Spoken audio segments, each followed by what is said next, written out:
Queridos, nós temos sido agraciados desde sexta-feira à noite, sábado à noite, hoje de manhã e à noite com o pastor Iago Martins, quem eu gostaria de chamar aqui à frente para a mensagem final.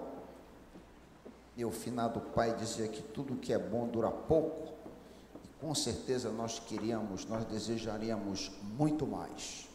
O pastor Iago, querido, que o Senhor continue a te usar para exortar, para apontar o caminho, como tu tens feito nesses dias aqui. Pai querido, que as palavras dos lábios do teu servo e o meditar do seu coração sejam agradáveis a ti, rocha nossa e redentor nosso, e o povo de Deus apoiando diz, amém. Fica à vontade, querido.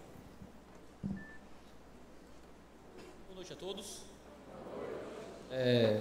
Uma alegria estar com vocês mais uma vez em torno da Escritura. Quero agradecer profundamente o carinho e o cuidado de vocês comigo e com minha família. Tem sido um tempo maravilhoso aqui no Pará. Adorei conhecer a igreja, adorei conhecer as pessoas. Surpreendentemente, adorei conhecer a comida, certo? Nem tudo parece muito bom, nem tudo é agradável aos olhos, mas é sempre muito aprazível ao paladar, certo? Então, provei o tacacá, o tucupi, a maniçoba, o açaí, tudo, e gostei de tudo, né? Muito obrigado por terem dado essa experiência, ainda que curta, muito agradável à minha família. Muito obrigado mesmo. O carinho e a hospitalidade de vocês foi excelente. Gastar um tempo a mais com o pastor Pedro também foi um bônus à parte, né? Alguns sabem, a gente falou sobre isso essa manhã, a igreja que eu sou co-pastor foi fundada pelo pastor Pedro, né? E poder vê-lo mais um pouco, bater um pouco mais de papo, comer na casa dele, estar na família dele, sempre ele que vai lá visitar a gente, poder vir aqui visitá-lo é um prazer especial. Então, muito obrigado por tudo. Hoje a gente vai falar sobre jovens que permanecem na fé durante o período de universidade, né? É uma questão que surge muito quando a gente fala a respeito de juventude, porque o período universitário é geralmente um período muito difícil para o jovem, pelos mais variados motivos. Seja porque ele vai mal preparado para o mundo universitário, seja porque existe uma série de liberdades que se dão dentro desse contexto, que a gente vai olhar com um pouco de cuidado daqui a pouco. Mas eu quero iniciar falando de universo universitário, falando sobre o ARI. Eu dei uns slides aí para o pessoal, né? E eu não tenho retorno dos slides, então tenho que olhar para trás. Pronto, este é ARI. ARI foi um jovem que eu conheci há uns 10 anos atrás, propriamente, fazendo o mesmo que eu faço hoje. Ari, ele era o líder, fundador de um movimento de evangelismo de estudantes. Ele evangelizava jovens secundaristas lá em Fortaleza, no ensino médio. E eu o conheci porque eu participava de um outro grupo que também evangelizava estudantes. Na época, eu era só voluntário, eu era só um dos pregadores do movimento. E ele era a liderança, o principal homem, na frente de outro grupo. Fui muito impactado pelo ministério do Ari. Fui muito impactado pelas coisas que ele pregava.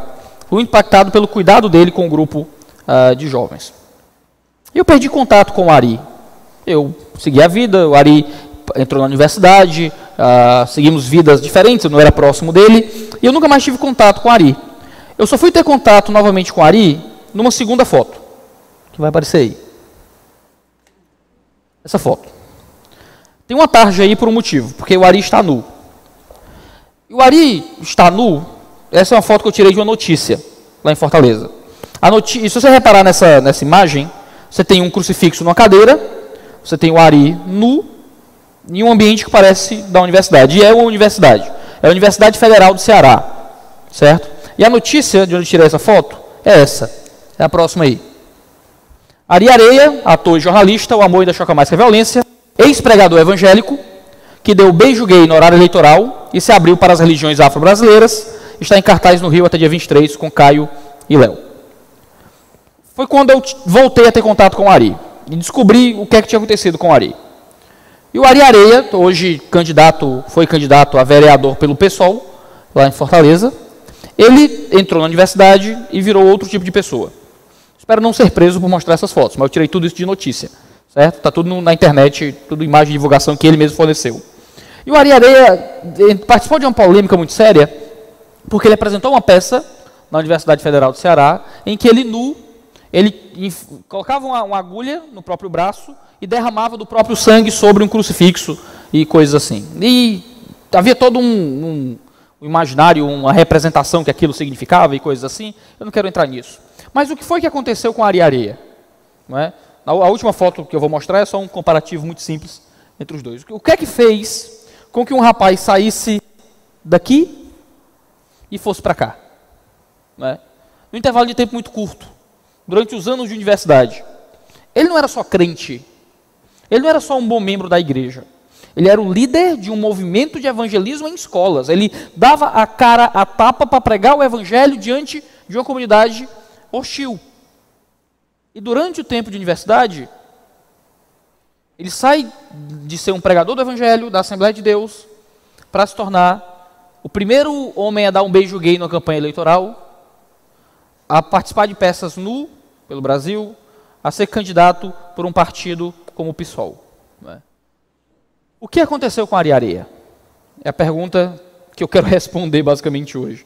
Mas não é sobre o Ari que eu quero falar. O caso do Ari para mim é importante porque foi um caso muito próximo, que se tornou muito icônico, sobre como o universo das universidades é um ambiente tão difícil, tão doloroso, tão problemático às vezes. De como, muitas vezes, bons homens da igreja, boas mulheres da igreja, bons jovens que estão engajados em tudo, servem em tudo, acima de qualquer suspeita, entram na universidade e aquilo acaba sendo o túmulo da fé.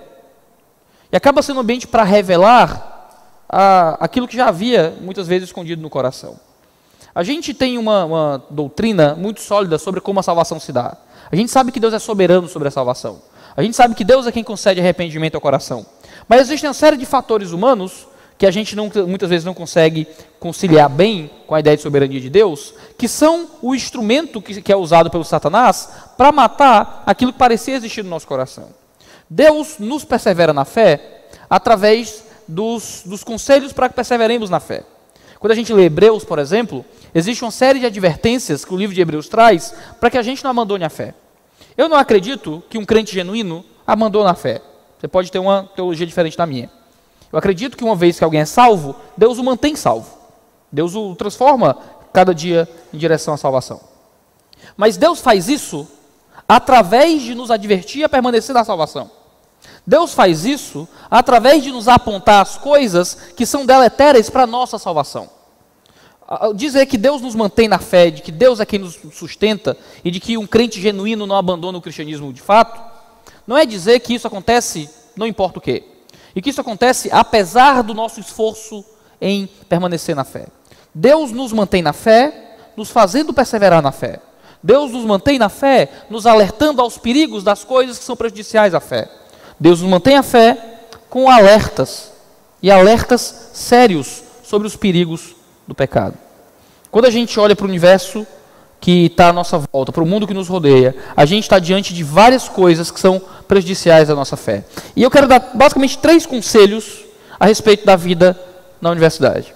3 conselhos, principalmente aos jovens que vão para a universidade. Você vai encontrar esses pecados e essas tentações à sua volta. Aos jovens que estão na universidade, que provavelmente estão encontrando isso na sua vida, e aqueles que já passaram do contexto universitário, mas que têm a função dada por Deus de servir àqueles que vão à universidade, sejam filhos, sejam parentes próximos, sejam pessoas mais jovens da igreja. Certo? O primeiro conselho é muito simples. Acho que já saiu aí a foto do homem. Excelente. Se ficar a foto dele o tempo todo aí, eu tenho medo de bater em foto e eu acabar tendo que pedir a ajuda de algum advogado da igreja depois. Tá? Que aí eu precisar de ajuda mesmo. Lá na minha igreja não tem nenhum advogado, mas tem uns estudantes de direito. Eu sempre digo que eu preciso me conter por mais uns 2, 3 anos até o pessoal passar na OAB. Né? Que aí é que nem o pessoal. A gente não tem nenhum médico na igreja, mas tem um estudante de medicina. Eu digo que tenho que demorar mais uns 4 anos para começar a ficar doente de verdade. Né? Que eu preciso dessa ajuda aí. Então vamos lá. Primeiro conselho aos jovens que querem permanecer na fé no contexto universitário. O primeiro conselho é muito simples. Cuidado com a liberdade. Cuidado com a liberdade. E esse conselho para mim tem 3 subdivisões para você pensar a respeito.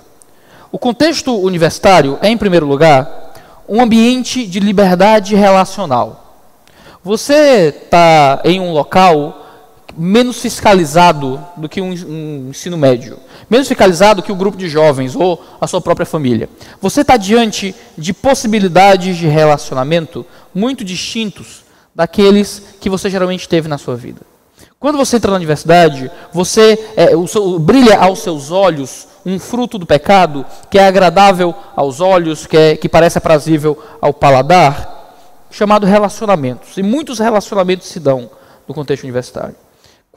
Antes de eu ir para o seminário, eu fiz 3 semestres de Ciências Contábeis na Federal do Ceará.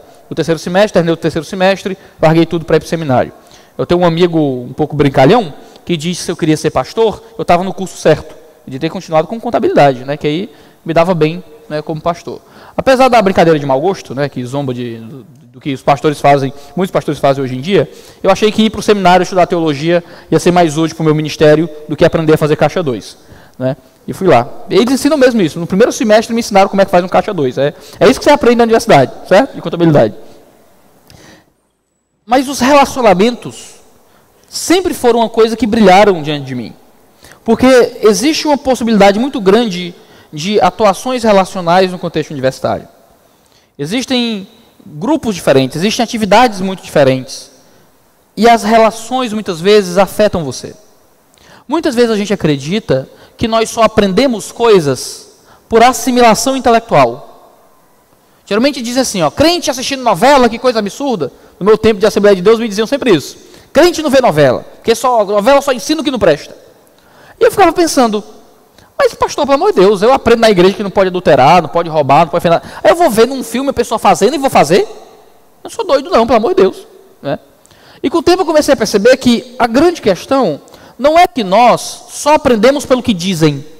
Nós aprendemos, às vezes, muito mais pela associação e pela semelhança. A gente aprende muito mais pela imitação do que por aquilo que nos falam oralmente, às vezes. O livro de Provérbios diz isso. O livro de Provérbios diz que você não deve se associar ao homem irado, porque você vai acabar irado também.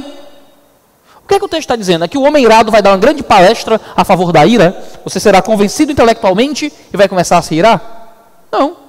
Você vai simplesmente conviver com pessoas que se dão a liberdades emocionais e de atitude diferente do que você faz. E por associação e semelhança, por mimese, por cópia, você vai aprendendo aquilo.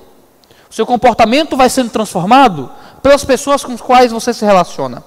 A pessoa que você vai mudando, simplesmente porque você vai convivendo com comportamentos diferentes daquilo que você deveria conviver. E ao invés de você exercer influência, você recebe influência. E ao invés de você entregar alguma coisa, você recebe alguma coisa. Salmo capítulo 1 diz que é muito bem-aventurado aquele que não segue o conselho dos ímpios, aquele que não se assenta à roda daqueles que escarnecem. Por que a gente não pode seguir o conselho do ímpio, ou sentar à roda do que escarnece? É muito engraçado o paralelismo hebraico que se dá aqui. Os judeus, eles gostavam de fazer paralelismos em suas poesias para apresentar ideias centrais. Ele diz, não senta na roda daquele que escarnece. Não senta na roda, não fica junto, não participa da vida daquele que escarnece. Por quê? Porque isso vai fazer você seguir o conselho do ímpio. Sentar na roda é um caminho para seguir o conselho. Você quebra as barreiras através da relação e você começa então a seguir o comportamento que você vê à sua volta. Nós somos muito mais copiadores do que a gente imagina. A gente copia muito mais as coisas à nossa volta do que imagina. A gente é muito menos autônomo do que a gente imagina. Nós seguimos o fluxo desse mundo. Nós imitamos os pecados que nos rodeiam.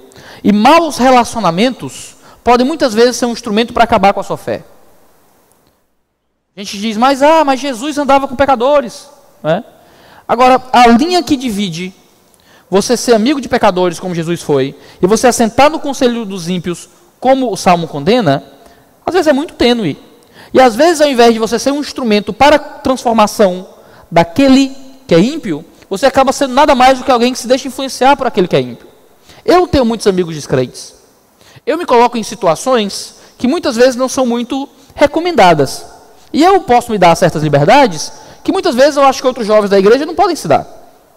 Às vezes eu vou, colegas de pós-graduação, a gente vai comer uma coisa depois do culto. Eu fiz uma pós em economia em São Paulo e eu só tinha 2 crentes na minha sala. E eu fui sentar na mesa para conversar com eles e à minha volta tinha um cara que era monge Hare Krishna, passou 11 meses num mosteiro na Índia. Tinha uma pessoa que era da Umbanda, tinha uma pessoa que a mãe dava o passe no salão espírita, tinha o católico praticante, tinha pessoas das mais variadas correntes e eu lá, o pastor caído de paraquedas. E eu consigo sentar e conversar sobre o Evangelho, claramente, e falar sobre Cristo claramente, e explicar as coisas de Deus claramente. Eu consigo sentar com uma pessoa que tem outra religião da minha e dizer, cara, me explica aí a tua fé, me evangeliza aí, manda que eu quero entender. E eu sento com a minha colega espírita e pergunto, me explica aí a fé espírita. E sento que eu posso chamar o testemunho de Jeová para entrar em casa e abrir minha Bíblia no grego e discutir a tradução deles, não é? Deus me deu a possibilidade, por causa do caminhar que eu tenho com Deus, de fazer isso com algumas coisas. Mas eu não consigo fazer isso com outras coisas. Há outros tipos de relacionamento que eu sequer chego perto. Sabe uma coisa que eu nunca faço? Eu não tenho muitas amigas, não sei você. Mas uma coisa que eu aprendi no seminário é que Deus gosta, não é? Aliás, Deus não, né? Mas Deus tem o interesse de nos colocar, às vezes, em situações para testar a nossa fé nas mais variadas áreas. Eu sou muito assustado com a quantidade de pastores que caem em adultério, por aí. Então, é uma coisa que eu não me dou muita liberdade. Eu não tenho muitas amigas, eu não fico sozinho em carro com mulher, eu nunca aconselho mulher sozinho, minha mulher vai junto. Eu me dou certas barreiras para evitar, não é? Deus me livre e guarde, não é, do pecado enfrentar na minha casa, entrar na minha família e destruir meu lar. O que eu quero dizer com isso? Muitas vezes, Deus vai te colocar em situações em que você pode olhar para o diabo no rosto e dizer, pode vir quente que eu estou fervendo. Não é? Manda aí tua teologia ímpia aí, que para mim é tranquilo. Senta aí e me evangeliza. Pode me evangeliza, manda tua teologia desgraçada aí. Que eu escuto, eu rebato tudo. Existem outras situações que você foge do diabo. Que você vê a cara do diabo e sai correndo. Nem pensa no diabo que ele aparece. Você corre, você sai da porta, porque você não quer se colocar numa situação ruim para a sua fé. Você precisa se conhecer muito bem para entender quais são os níveis de relacionamento que você pode se dar. Quais são as tentações que te chamam? Qual é o pecado que você tem medo? Onde é que você está preparado para ser uma influência? E onde é que você corre o risco de ser influenciado? Porque isso vai fazer diferença na sua vida universitária.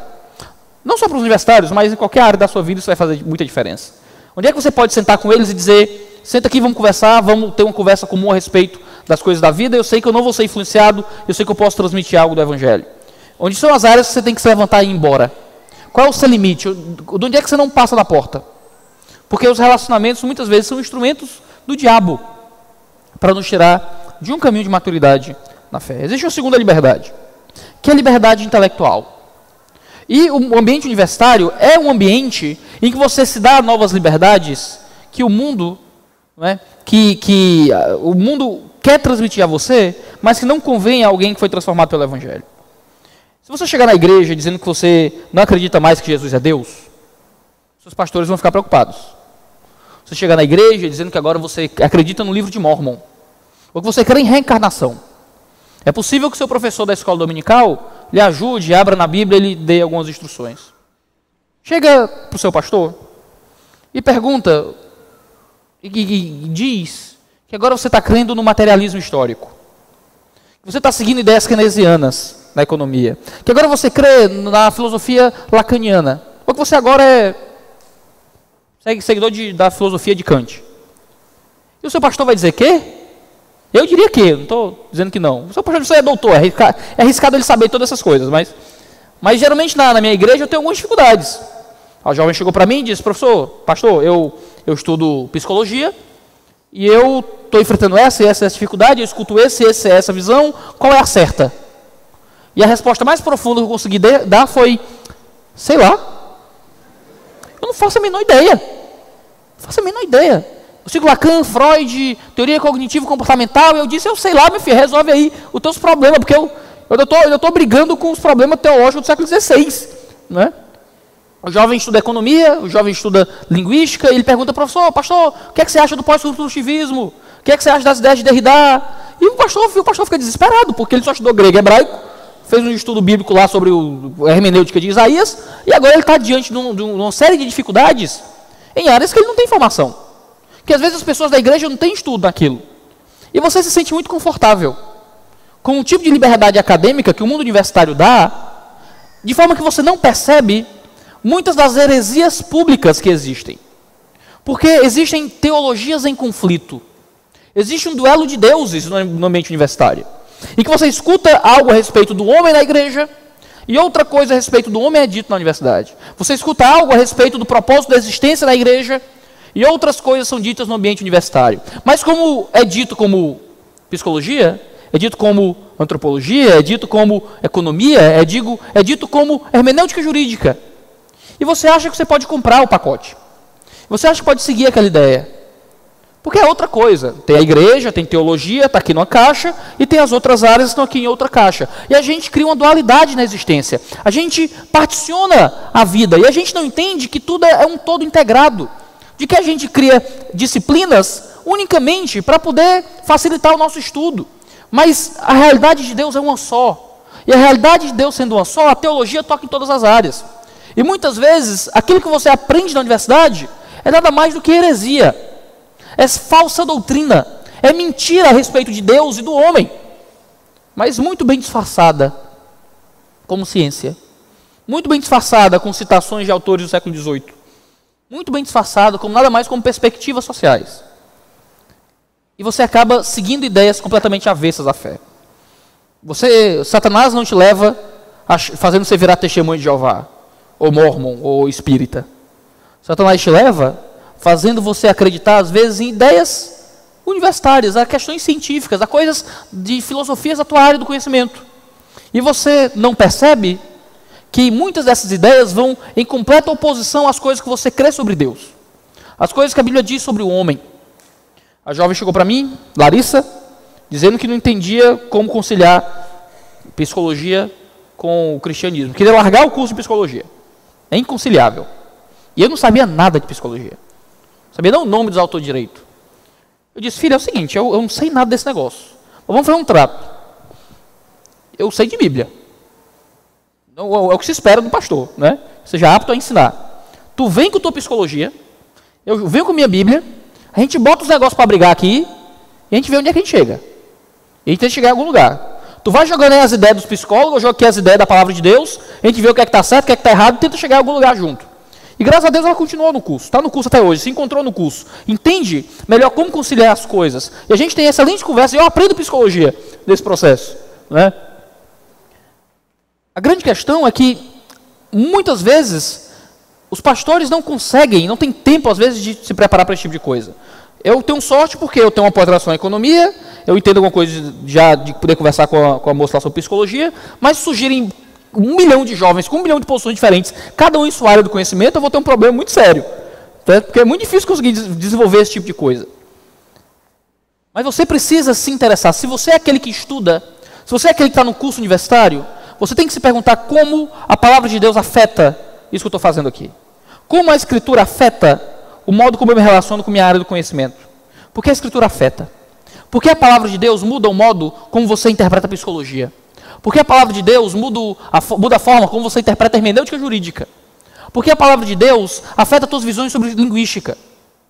Porque a palavra de Deus afeta o modo como você interpreta as correntes antropológicas. A palavra de Deus afeta o modo como você faz engenharia. Afeta o modo como você lava a casa. Afeta o modo como você vende um sanduíche. Afeta o modo como você cozinha o seu almoço. A palavra de Deus muda o modo como você anda, como você fala, como você cheira, como você se veste. A palavra de Deus muda tudo em você. E a palavra de Deus muda as suas compreensões das mais variadas áreas do conhecimento. Muitas vezes não vai ter um sermão sobre isso no domingo. É muito pouco provável que um domingo o pastor Davi chegue aqui e faça, irmãos, hoje a gente vai estudar sobre o materialismo histórico e seus problemas para a fé. É pouco provável que esse seja o tema e a grande série de domingo. Hoje a gente vai fazer uma série sobre os problemas de uma filosofia keynesiana, né, e como o motor imóvel e como a ideia, não é, de imprimir mais dinheiro é um problema. Ninguém vai gastar tempo com isso. A igreja tem uma função um pouco mais específica. A gente prega a palavra de Deus, a gente ensina a Escritura, a gente transmite as ideias da fé. E ainda que, às vezes, a gente faça algumas aplicações a algumas áreas do conhecimento, ou algumas questões comportamentais mais específicas, você não vai encontrar no culto de domingo aplicações diretas às vicissitudes da sua área do conhecimento. Mas você vai ter princípios que podem ser aplicados a todas as áreas do conhecimento. E é aí que entra o seu papel como alguém que aplica o sermão. Porque as aplicações do sermão geralmente são mais gerais, quando a gente prega no domingo. Mas você, quando termina o culto, você tem que passar menos tempo falando bobagem, discutindo política, ou falando da semana, ou do jogo que você assistiu. Talvez você tenha que gastar um pouco mais de tempo pensando que diferença isso faz na minha vida. Talvez gastar menos tempo elogiando o sermão, para gastar mais tempo aplicando o sermão. É muito legal quando acaba o culto e alguém chega, pastor, foi muito bom, obrigado, valeu, foi ótimo. Isso aquece o coração, isso deixa a gente um pouco mais feliz, entende que a igreja está sendo abençoada, isso ajuda a gente. É muito diferente quando o irmão chega e diz, pastor, o senhor falou isso, isso e isso, e eu percebi que isso na minha vida muda isso, isso e isso, de forma que naquilo que eu estava crendo, assim, assim, assim, eu deveria crer assim, assim, assado, e isso edifica muito mais o pastor. Isso dá muito mais ênfase, muito mais ânimo naquilo que a gente está fazendo. Muito mais que qualquer elogio. Porque você percebe como o sermão está fazendo diferença real na mente e no coração das pessoas.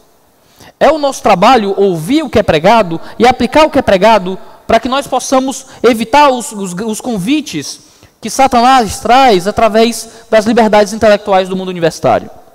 Você como cristão, você lê o mundo com as lentes do Evangelho. Você não lê o mundo pelas lentes das ciências sociais, pela lente do marxismo, pela lente do que for. Você lê o mundo pela lente de Deus. Você vê o mundo pelas lentes da palavra. Você lê o mundo por aquilo que está escrito. A palavra de Deus é o teu instrumental para interpretar a realidade. Qualquer ciência que surja, qualquer ambiente acadêmico que surja, tudo tem que ser lido a partir da palavra de Deus. Não significa que nos seus trabalhos você vai fazer teologia pura e simples. E quando o professor perguntar alguma coisa numa prova, você vai dizer, porque Jesus disse, não é isso é bobagem, isso é imaturidade.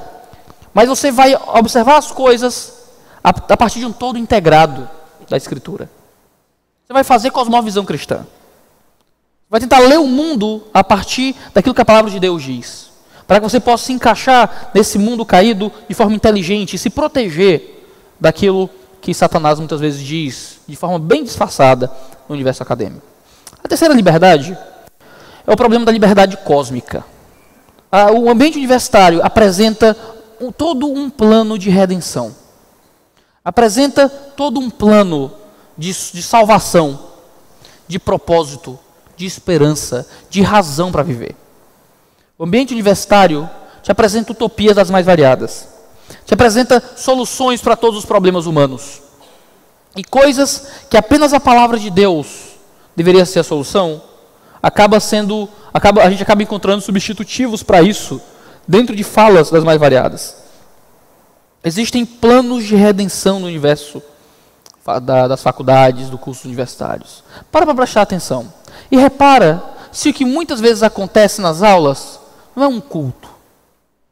Como muitas vezes as pessoas têm um senso de unidade transcendental, não em Deus, não na comunitariedade da raça e todos sermos descendentes de Adão, não como igreja, mas há sensos de unidade que se estabelecem muitas vezes em utopias políticas, em visões sociais das mais variadas. Seja porque nós viemos, de alguma forma, de um processo evolutivo cego, em que, depois do Big Bang, essa bola de fogo que era a Terra começa a resfriar, e você começa a ter um caldo primordial nas rochas, onde sai a primeira bactéria, o protozoário, não sei o quê, e adiciona um tempo e vira dinossauro e vira nós. Né? Porque o homem transformou loucura em ciência, ele transformou o absurdo em um processo que ele chama de científico. A ideia de que toda a complexidade da existência veio de um processo cego de evolução irracional, de mera adaptação entre indivíduos. Né? Isso é um absurdo, isso é coisa de rir. Né? E as pessoas chamam isso de pensamento científico, chamam isso de racionalidade. Porque as pessoas geralmente se emburrecem para continuar descrentes. Né? O que é óbvio, claro, a existência de uma complexidade tão grande como o mundo e não existe nenhum criador racional por trás. Isso é o óbvio, isso é o que qualquer criança consegue reconhecer, e os homens preferem se emburrecer através de pensamentos complexos para conseguir continuar descrentes. É um absurdo. Mas eles apresentam um plano de origem da humanidade. Existe um Gênesis nos cursos universitários. Eles dizem onde é que você veio. Eles dizem qual é a origem de tudo. Eles dizem como as coisas se formaram. Existe uma queda no mundo universitário. Qual é o problema do mundo? E todo curso universitário quer dizer qual é o problema do mundo. O problema do mundo é a sociedade de mercado. É o capitalismo opressor. O problema do mundo é a desigualdade social. O problema do mundo é a opressão masculina. O problema do mundo é o carnivorismo. O problema do mundo É a falta de alguém que controle, que governe, que guie. E todos os cursos apresentam um problema para o mundo.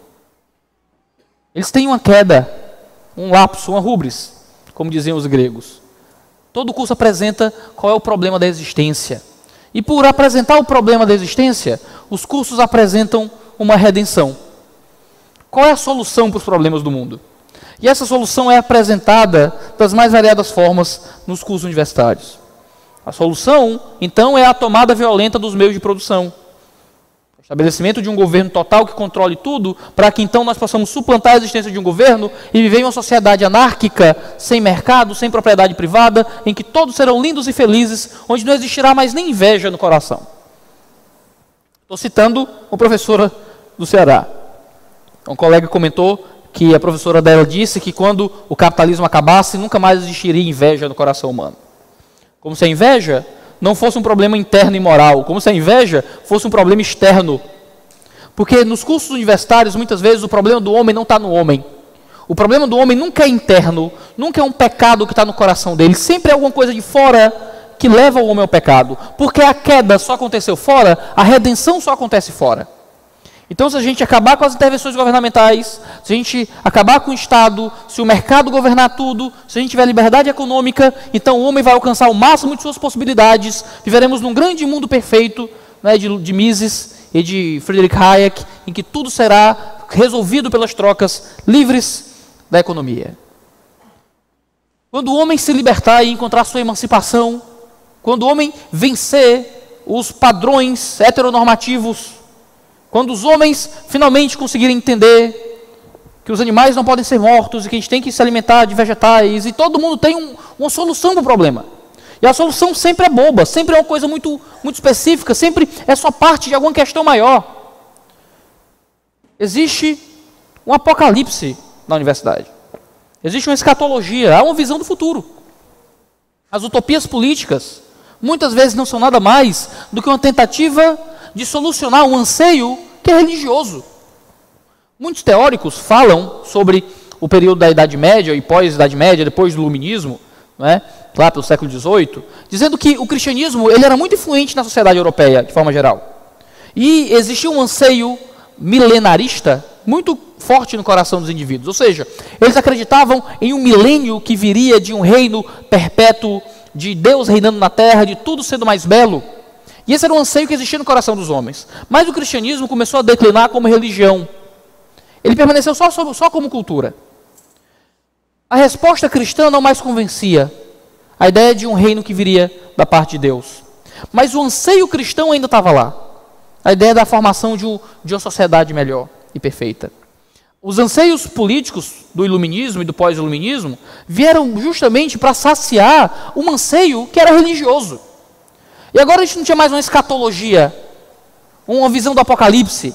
Agora a gente tinha uma utopia política, de que a solução para os problemas do indivíduo se dariam através de suplantar algumas barreiras econômicas e sociais. Se você lê os textos das pessoas que escreveram sobre política depois do iluminismo, principalmente do socialismo utópico, do socialismo científico, esse negócio todo, o que você tem é quase religião. O que você tem é apropriadamente uma falsa religião. O que você tem é um anseio de um céu estabelecido na terra, é uma nova antropologia, é uma glorificação do ser humano através da via política. E isso é pregado todos os dias na universidade. Talvez você viva num curso em que você tem professores que entendem que a função deles é educar para uma área específica, mas talvez você viva em algum ambiente um pouco mais dominado pelas ideologias, que o ambiente universitário nada mais é do que uma grande festa e celebração de uma religião falsa, de um senso de criação falso, de um senso de queda falso, de uma proposta de redenção falsa, de um céu mentiroso que o mundo universitário te oferece. Existem 3 liberdades que são muito perigosas para o jovem. 3 liberdades que eu acredito que são as principais influências para os cristãos que entram no universo universitário e que acabam sendo dominados pela voz do diabo. Como é que a gente se protege disso? Primeiramente, sabendo disso, né? E entendendo como é que essas coisas aparecem. A liberdade relacional, a liberdade intelectual, as liberdades cósmicas que nos são oferecidas. Eu acho que a principal solução, a principal maneira para a gente continuar crente na universidade, então, diante disso, é sendo igreja. É permanecendo na igreja. A primeira coisa que acontece com alguém que é ludibriado pelas liberdades do mundo universitário é se afastar da comunidade. É encontrar uma nova comunidade. É encontrar um novo ambiente de pertencimento. É não mais se sentir à vontade com as amizades da igreja para começar a se sentir mais à vontade com as amizades do mundo. É começar a achar a reunião do povo de Deus relativamente chata, retrógrada, estranha, desagradável. E começar a achar os ajuntamentos universitários muito mais agradáveis, muito mais chamativos, muito mais úteis para você. E você abandona um descanso divino. Você abandona o sabá, aquele tempo que você para você descansar e meditar mais na palavra de Deus. Seus devocionais vão embora. Você abandona a congregação. Você segue o caminho de Hebreus 10, que condena que a gente deixe de se reunir como igreja, como é costume de alguns. E a gente começa a não ouvir mais a repreensão contra o pecado, a gente começa a não ter mais relacionamentos santos que sirvam de exemplo para a gente, e agora a gente só ouve pregações de professores, a gente só recebe agora discipulados de colegas ateus do curso, e agora a gente só faz devocionais com o material político, com o material social, com o material econômico que nos é dado na universidade. E a gente vai tendo a fé mudada. A gente abandona um descanso que a igreja nos fornece, um descanso dos problemas desse mundo, um descanso muitas vezes das loucuras aí fora, um descanso que é feito para a nossa alma. A gente para de acreditar que o cristianismo tem algo a dizer, de que o cristão tem uma percepção do mundo muito superior do que qualquer outra pessoa teria. A gente abandona o que diz o Salmo 14, verso 1, quando diz o tolo em seu coração, não há Deus. É repetido no Salmo 53, verso 1.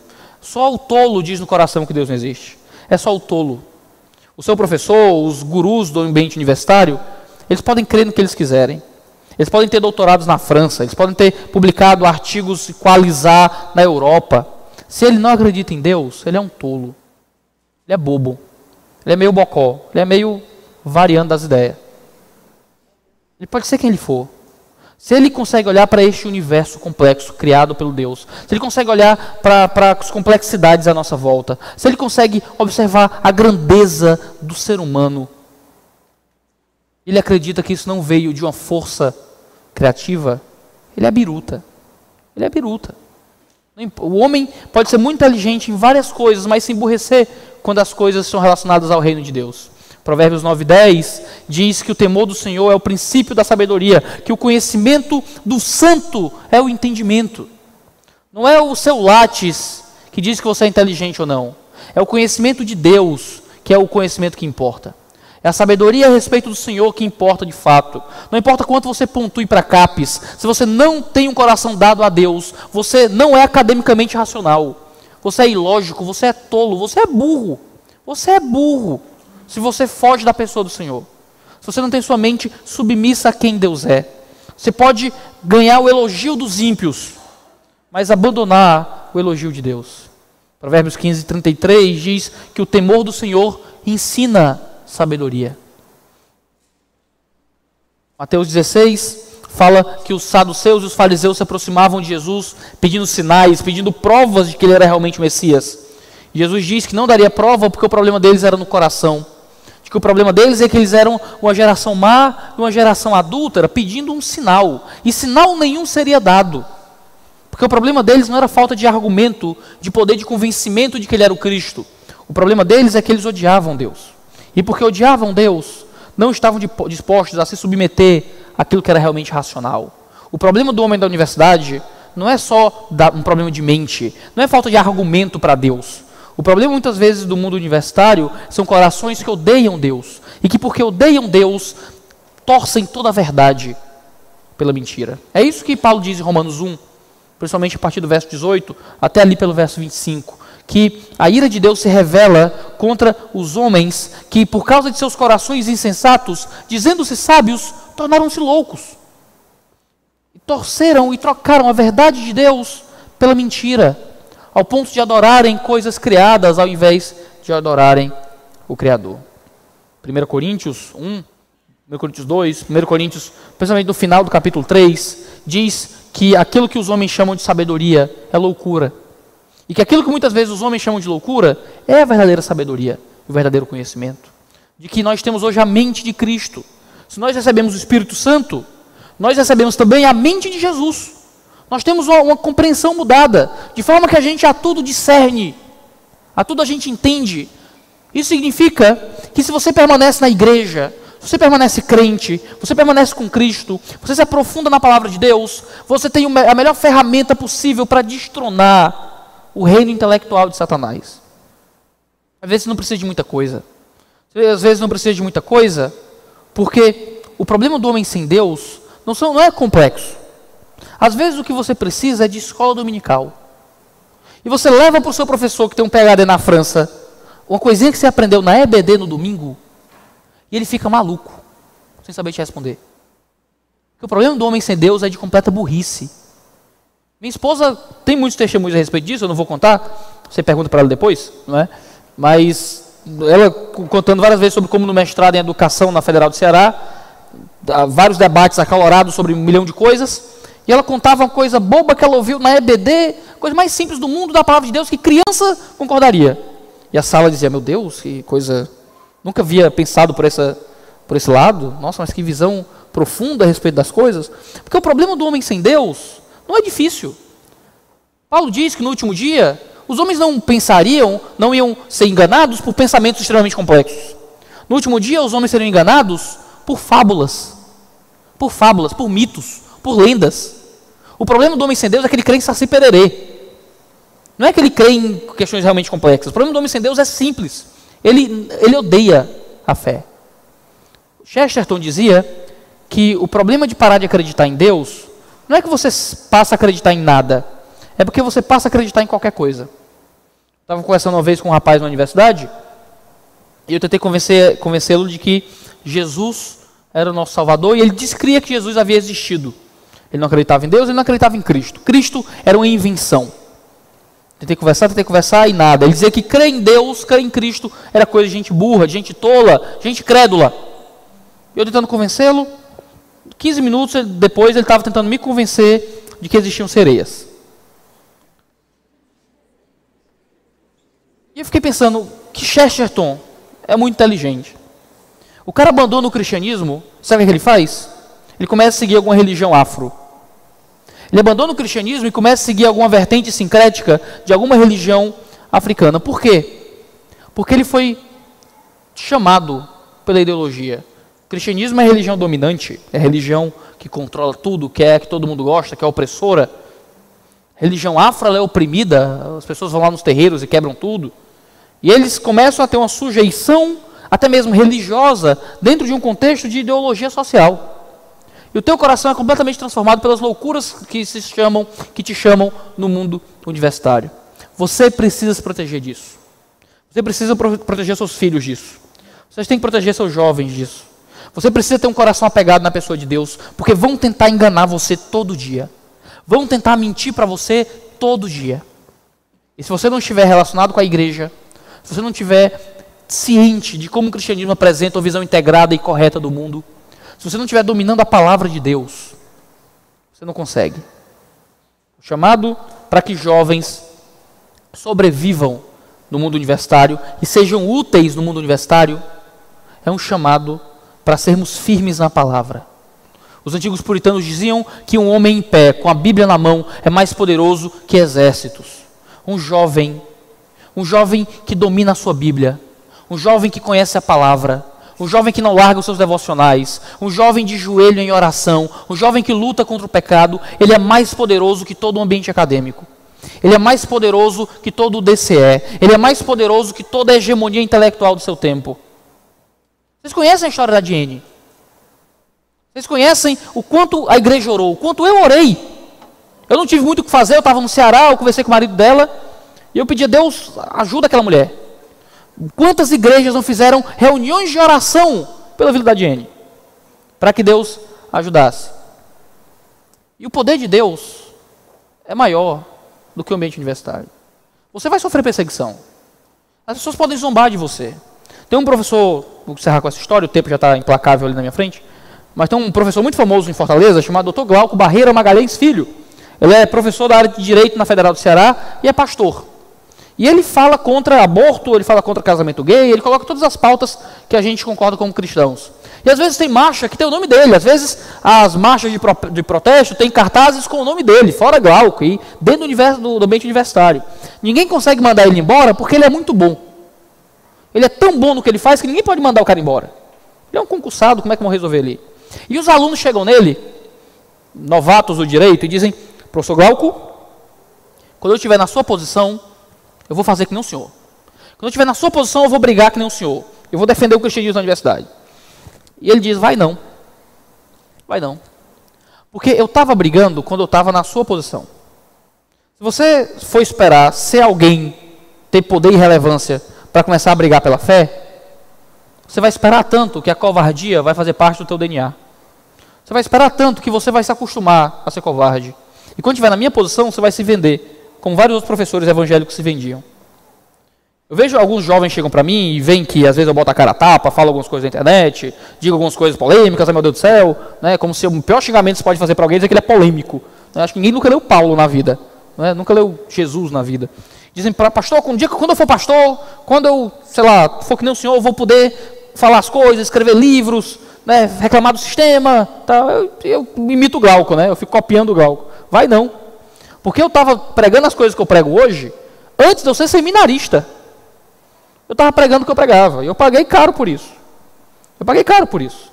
Hoje eu posso me dar a liberdade de falar as coisas que eu falo, ainda que isso incomode muitas pessoas, e às vezes que custe caro para mim, para minha família, custe caro para o meu ministério, custe caro para as coisas que eu quero fazer, porque desde lá de baixo eu entendi que Deus merece ser louvado, de que a verdade não pode ser vendida, e que se eu amo ao Senhor, se eu amo a palavra de Deus, eu não posso sacrificar a verdade no altar da covardia.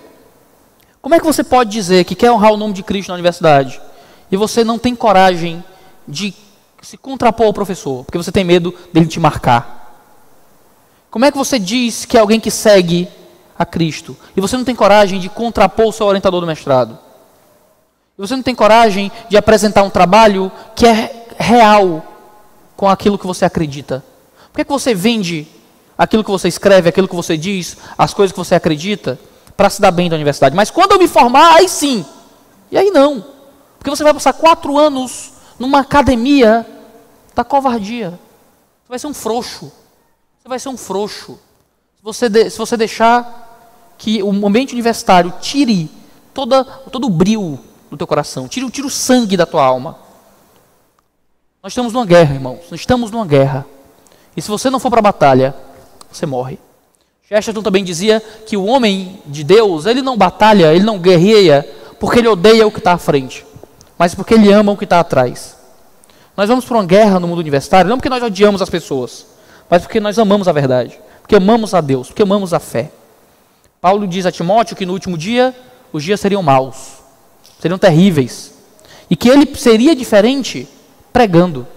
Ele diz: tu, porém, prega, tu, porém, fala da palavra de Deus. Nós não sobreviveremos nesse mundo hostil se não falarmos do Evangelho, se não falarmos da verdade, se não transmitirmos sobre a obra de Cristo, se abandonarmos aquilo que Jesus fez na cruz. O fato de ele ter morrido em nosso lugar para nos perdoar, nós não teremos força para nos contrapor aos planos de redenção do mundo sem Deus. Você possa ter o coração ardente por Cristo, um coração ardente pelo reino de Deus, um coração ardente pela igreja, de forma que as 3 liberdades do mundo universitário não vão levar a sua alma, vão parecer bobagem, não serão nem tentação, porque Deus é muito melhor para você do que qualquer coisa. Senhor, nós te louvamos, nós agradecemos, porque a tua palavra é a verdade, porque ela é o teu instrumento para a nossa redenção. Muito obrigado, Senhor, pelos irmãos que foram tão atenciosos e carinhosos nesse tempo, que o Senhor possa recompensá-los e aquecer cada vez mais o coração deles com a verdade do reino de Deus. O Senhor possa levantar aqui na PIB do Pará, Senhor, guerreiros, não guerreiros que lutam com armas humanas, não guerreiros que lutam cheios de ódio, mas pessoas mansas, amorosas, caridosas, educadas, que não têm medo de transmitir a verdade do Evangelho, que não têm medo a se contrapor a uma cultura demoníaca, que não têm medo a transmitir o amor de Deus. Faz-nos pacificadores, meu Deus, ainda que isso signifique guerrear. Que nós possamos pacificar o ambiente universitário com a tua verdade. Nos ajuda, Pai. Nos ajuda a vencer as tentações do maligno. Nos faz vencer a liberdade que os relacionamentos às vezes nos oferecem. Nos faz vencer as liberdades intelectuais que o ambiente universitário nos oferecem. Nos faz vencer a liberdade cósmica que nos é oferecida como todo um plano de fim da história alheio e diferente daquilo que o Senhor apresenta na palavra. Que abandonemos os planos de redenção do mundo sem Deus, para que possamos seguir unicamente aquilo que Cristo fez na cruz. Nos abençoa com Teu Santo Espírito, Deus. Que Teu Espírito nos guie. No santo nome de Jesus. Amém.